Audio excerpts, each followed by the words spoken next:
Okay, I may have to do a little part 1 and part 2. My mom came out asking if I was okay.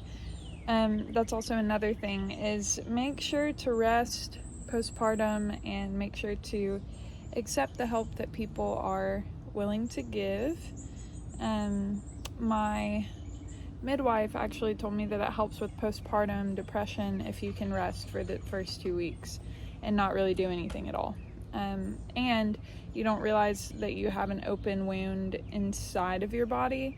And so a lot of women will get back to doing just kind of regular life and chores and all of those things, not recovering like they would for a regular recovery, because they don't realize that their body is still healing up. But I tried nitrous oxide. I couldn't stand the mask, so literally I took a breath and a half with the nitrous oxide, and I had to reject using it because I was I feel like I'm suffocating with this. So that was something that I wasn't expecting. I don't even think that I got the effects of any of it, so I can't tell you really how that is. And then the nurse who was there and my doula gave me a lot of different positions to kind of move baby down. And so I will say, when you're in labor and you don't want to move, that's when you need to move. I could tell that I was getting way too comfortable in the bathtub, and I told them, I was like, okay, after a contraction, I really need to stand up, and I really don't want to, but I'm going to have to. And so that's when I went to the shower, just to still be in the water, but to get my body up. And then that's when things really started progressing for me. And so yeah, those were a few things that helped. I'm sure that there were other things too. I made a playlist that I played at the beginning, and halfway through I just kind of wanted it to be quiet in the room.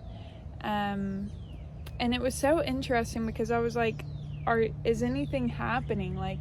Am I, just killed a mosquito. But I was like, is he even going to be born? I felt like nothing was really moving along, but they kept reassuring me this is good. He's he's moving, and they did a few checks on me, and I was dilating and my cervix was ripening and thinning and all of those things. And so it was moving along, but you get to a point where you're just what do I do? How do I get this baby out? But your body naturally moves it out. And I think too, because of the positions that they were telling me to get in, it was keeping my pelvis from being too tight and allowing my pelvis to open up for him to actually move down. I think if I would have gotten too comfortable, there might have been a stall in that. So listen to whoever it is whenever they tell you to move, or listen to your body when it tells you to move, even when you don't feel like it. And then there was a shift change, so I came in at around 7:30, and so I had one nurse and one midwife, and then at 7:30 p.m. I had at 7 p.m. there was a shift change. And the really, really cool thing was that there was a midwife who came in, and I looked up right before a super strong contraction. I looked up at her and I said, I know you. And she was like, I know you too.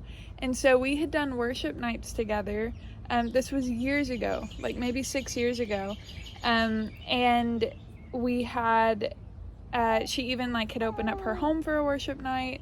We had prayed together, sang together, all of those things. And she was a midwife who delivered Toby.